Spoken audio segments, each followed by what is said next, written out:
ഇരുപത്തിയൊന്നാം ദിവസം ഉൽപാദനക്ഷമതയാകുന്ന ദൈവം.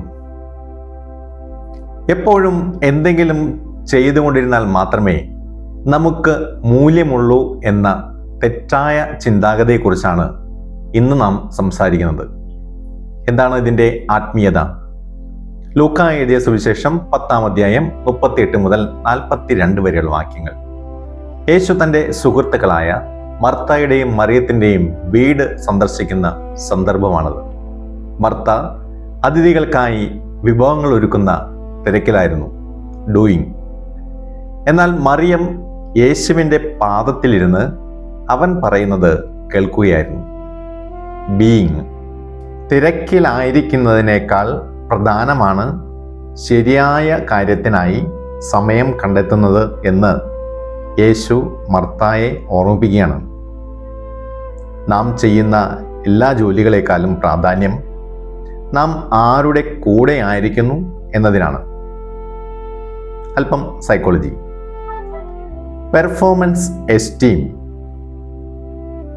നമ്മുടെ നേട്ടങ്ങളെയും ജോലിയിലെ മികവിനെയും അടിസ്ഥാനമാക്കി മാത്രം നമ്മെ തന്നെ വിലയിരുത്തുന്ന രീതിയാണ് അത്. ഞാൻ കൂടുതൽ ജോലി ചെയ്താൽ ഞാൻ നല്ലവനാണ്, അല്ലെങ്കിൽ ഞാൻ മോശമാണ് എന്ന ചിന്ത. യഥാർത്ഥത്തിൽ മൂല്യം എന്നത് നമ്മുടെ ഔട്ട്പുട്ടുമായി ബന്ധപ്പെട്ട ഒരു കാര്യമല്ല. മനുഷ്യൻ ഒരു ഹ്യൂമൻ ഡൂയിങ് അല്ല, മറിച്ചൊരു ഹ്യൂമൻ ബീയിങ് ആണ്. ഒന്നും ഉൽപ്പാദിപ്പിക്കാത്ത നേരത്തും നിങ്ങൾ സ്നേഹിക്കപ്പെടാൻ അർഹനാണ്. 2026 സ്ലോ ലിവിംഗ് പ്രസ്ഥാനം അമിതമായ മത്സരങ്ങളിൽ നിന്നും വേഗതയിൽ നിന്നും മാറി ജീവിതത്തിൻ്റെ ഓരോ നിമിഷവും ആസ്വദിച്ച് ജീവിക്കുന്ന രീതി ഇന്ന് ലോകമെമ്പാടുമുള്ള യുവാക്കൾക്കിടയിൽ തരംഗമാകുകയാണ്. ഇത് നൽകുന്ന ഗുണപാഠം എന്താണ്? വിശ്രമിക്കുന്നത് സമയം കളയലല്ല, മറിച്ച് ജീവിതം കൂടുതൽ അർത്ഥവത്തായി ആസ്വദിക്കാനുള്ള വഴിയാണെന്ന് ലോകം തിരിച്ചറിയുകയാണ്. ഇന്ന് നമുക്ക് ചിന്തിക്കാം, പൂർണ്ണമായും ഉപയോഗശൂന്യമായ എന്നാൽ നിങ്ങൾക്ക് സന്തോഷം നൽകുന്ന ഒരു കാര്യം ചെയ്യുക. അത് നിങ്ങളുടെ കരിയറിനോ പഠനത്തിനോ വരുമാനത്തിനോ യാതൊരു ഗുണവും ചെയ്യാത്ത ഒരു കാര്യമായിരിക്കണം.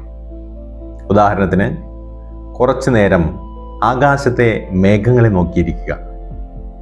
വെറുതെ ഒന്ന് ഒരു മൂളിപ്പാട്ട് പാടുകയോ ഡാൻസ് കളിക്കുകയോ ചെയ്യുക. പ്രിയപ്പെട്ട ഒരാളോടൊപ്പം കാര്യമായ ലക്ഷ്യങ്ങളൊന്നുമില്ലാതെ വെറുതെ സംസാരിച്ചിരിക്കുക. നമുക്ക് ഇങ്ങനെ ചുരുക്കാം, നിങ്ങളുടെ മൂല്യം നിങ്ങൾ ചെയ്യുന്ന കാര്യങ്ങളിൽ അല്ല, നിങ്ങൾ ആരാണ് എന്നതിലാണ് മൂല്യമിരിക്കുന്നത്. ദൈവം അനുഗ്രഹിക്കട്ടെ.